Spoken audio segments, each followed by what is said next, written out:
Hi, my name is Ron Wilstein, and I'm a broker with Keller Williams Luxury Homes International in Park City, Utah. And I'm Jeremy Wilstein, the buyer consultant for the Wilstein team, and we're here to present to you what's been happening in the world of Park City real estate. That's right.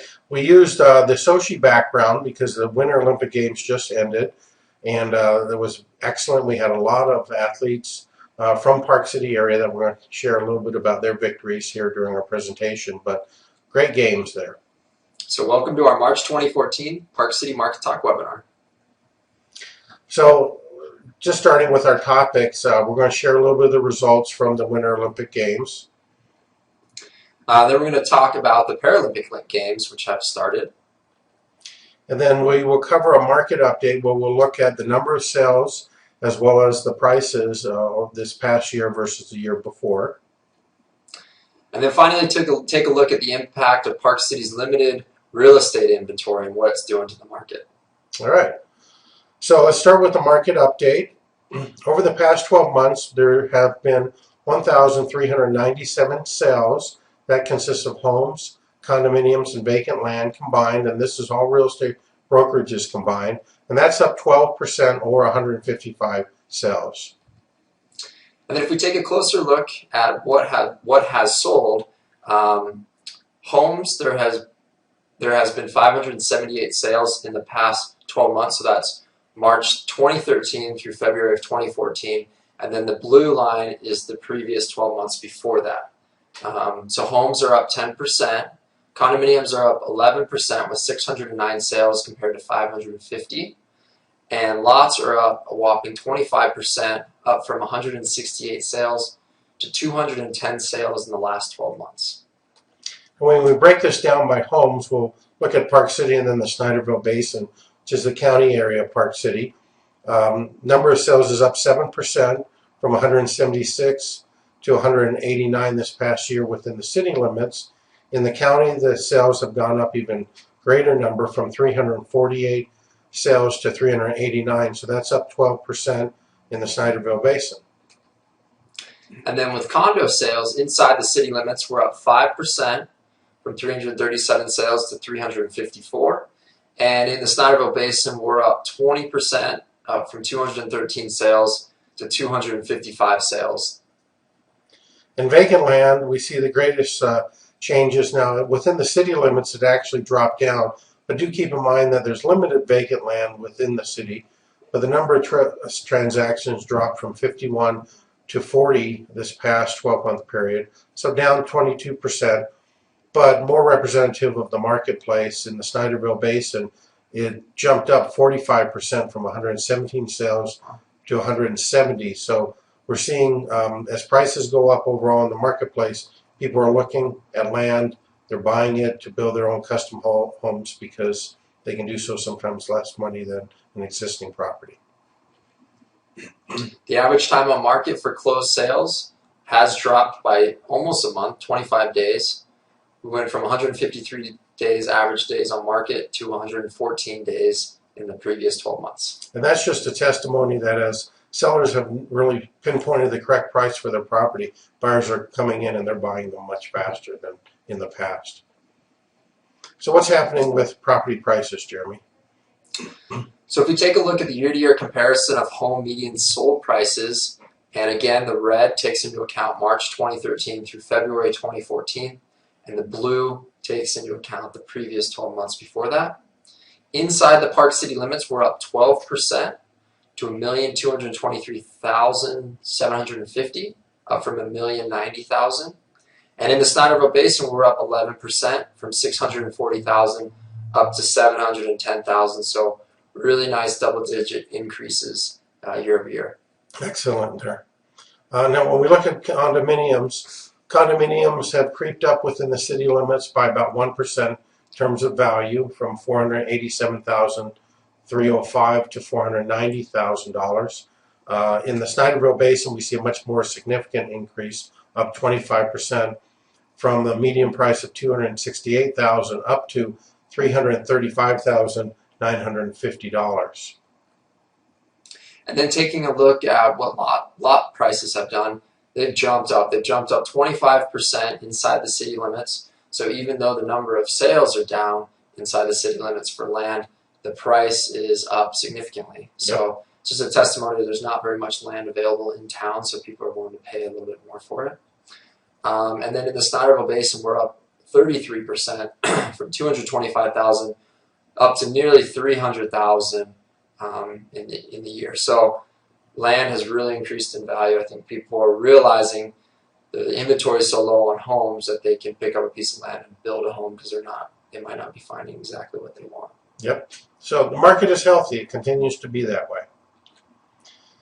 Now the Winter Games, they were very exciting to watch. Lots of results for the U.S. and some disappointments. I know Shaun White and Shawnee Davis, we were expecting more, but that's the Olympics. That's how it goes. But Park City did very, very well.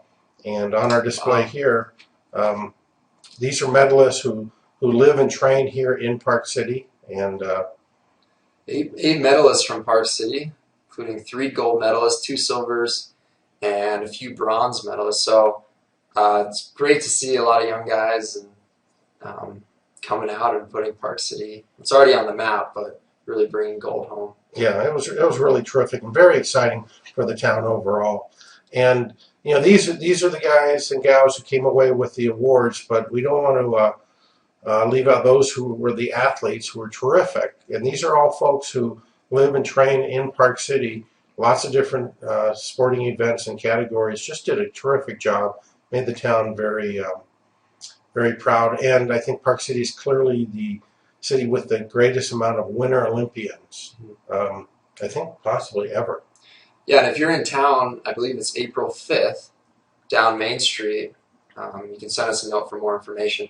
We're having an Olympic parade down Main Street to honor all these great Olympians in Sochi. Yep. That was fun. That was a lot of fun. Now, what's occurring now is the Paralympic Games, March 7th through the 16th.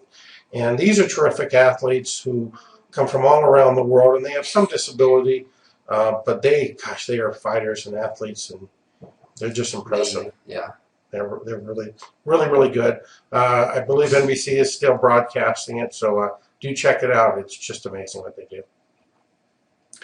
The Park City home selling season we want to talk about. With about 30 days left in the ski season and the resort's going to be closing pretty soon, we are quickly approaching Park City's primary home selling season.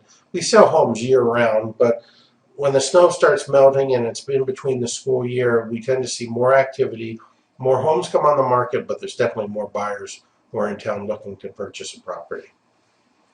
So we have 3 interactive buyer search websites. Many of you might be aware of them.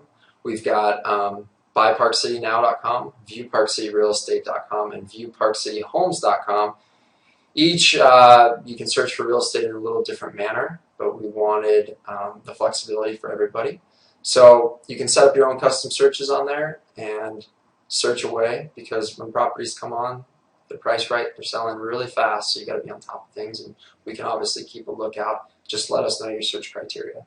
And you're able to set these criteria depending upon whether you're just curious about the market, or if you're a buyer and you don't want to miss out, it will update you every single day, or you could set it to notify you weekly or monthly. So a lot of customization to get information on the Park City market. Now, we do want to talk about the impact that our limited inventory is having on transactions in terms of prices and activity. And while we've just covered a lot of data in terms of number of sales and the median prices, this is really the factors that are changing the marketplace right now. So our current supply of homes and condominiums for sale are very, very low. They're actually the lowest in the history of our MLS. So it's become more of a competitive market for buyers, when in the previous years it was a buyer's market because sellers were competing over the buyers. Now buyers are competing to get that next property. Now, when it comes to single-family homes, there are only, as an example, 18 homes for sale within the Park City limits priced under $1 million. That's not many choices, and there are only 25 homes sold within the Snyderville Basin priced up to $750,000. There are some exceptions above each of these price points, but we wanted to use that as a bit of a baseline. If we break down the 18 homes in the Park City limits under $1 million, we go back and look at the past 12 months, there's been 68 sales, and that means that the current inventory of 18 homes for sale is only a 3-month inventory.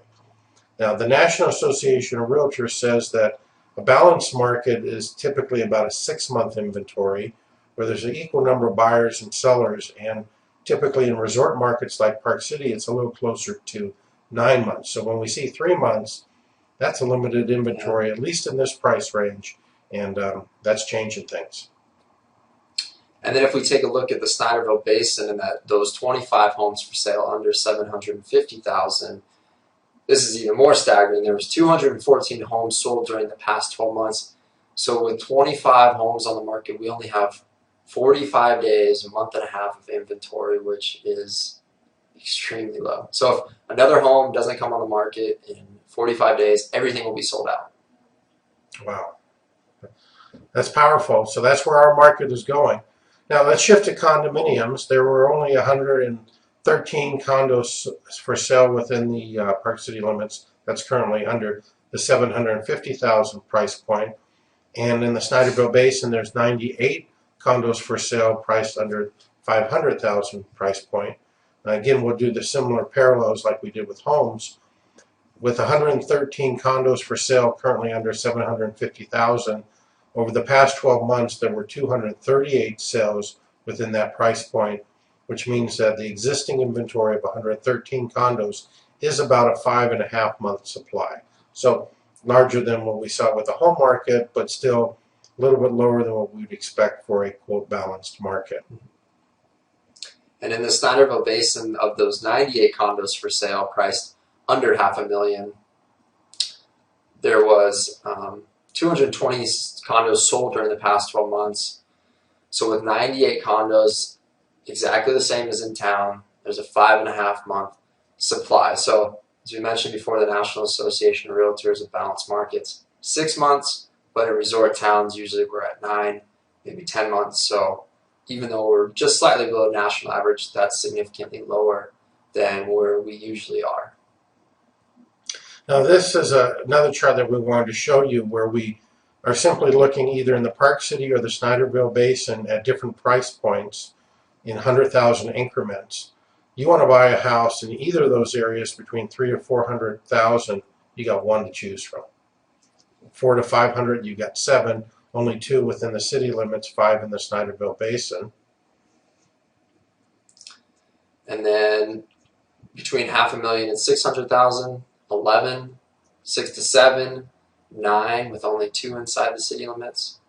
7 to 8, there's 7. 8 to 900,000 in Snyderville Basin, it's a bit more popular price range. Just 15 of them, only 3 in Park City, and up to 900 to 1 million, only 8 properties. So very low inventory, and if you're looking to get a property and the right one comes up in those price range, you better snag it. Yeah, for sure. This, of course, leads to our final discussion topic, and what's the best negotiation strategy to use today in light of the data and what we've just pointed out to you. If a property has been on the market for less than 45 days, buyers should make their best deal as quickly as they can, because if they don't, it's likely that someone else may come along and buy the property. That doesn't necessarily mean that you offer full price, but it also doesn't mean that you don't. Your agent can advise you as to what options you have available for other properties and what has sold. But by and large, if it's been on a short time, it's likely to sell pretty quickly if it's priced correctly. And so if a property has been on the market for more than that 45 days, buyers can oftentimes negotiate a bit better of a deal. Now, there's still the risk, because I've had it happen multiple times, where a property can be on the market for 100 days, no offers, you write an offer, and of course another offer comes in from another buyer, and that creates some competition. But in general, if you like a property, you see it, feel it's priced well, then you should really just put in an offer and get the deal done. Yeah, well, what we're advising most of our buyer clients, and this is without putting undue pressure upon them to buy, but if they're interested in buying, they don't want to miss out. We negotiate with relatively short time frames for the seller to respond, because we just don't want another buyer to come out and buy it out from underneath them. Yeah. And so that's important once you find the right property that you want to own. So this is a warning for buyers. I'll let you share it. Warning. Don't try to negotiate too much off a correctly priced property, because if someone buys that property before you, you will likely turn up paying more for the next comparable property that comes on the market. So if we're dealing with a condo and you try to negotiate on a condo and somebody else buys it, chances are the next condo that comes on is going to be priced slightly higher than where that last sale happened. So you want to negotiate, get the best price, but if you're planning on holding this property, it's going to appreciate much more than you can negotiate off in the time frame. So don't be too tight. It's better to grab the property because the market is moving up quickly. Yep. And then a warning for sellers, and this is simply acknowledging that property values are going up in Park City. If you decide that you want to sell your property, don't overprice your property, which may result in no sale. There's a real tendency in a market that's rising like it is for you to inflate the value, and buyers are very well educated. They're not going to pay more than is a reasonable price. They may allow for some appreciation from the previous sale because that's the reality of our market. But if you go too high, then it just you may be pricing yourself out of the market, and you don't want to do that. So that's what you want to consider from a selling point of view on pricing. And we created a webinar entitled "How to Price Your Property to Sell in Today's Market." I actually focus more on the elements of what's happening from a seller's perspective and what a seller should consider when he or she decides at what price to list their property. So feel free to check that out at viewparkcityrealestate.com/price right or thewillsteenteam.com/price right. Spend a little time on that, and that will give you some good direction. Of course, we're always available for any questions that you have. You may call us or email us. Ron at thewillsteenteam.com. Jeremy at thewillsteenteam.com. And if you want us to call us back, just include your number, preferred time, and we're happy to do so. So that's it from Park City, Utah in March, and we're going to have another update on April 8th. At 7 o'clock. So join us then. See you later, and have a wonderful day.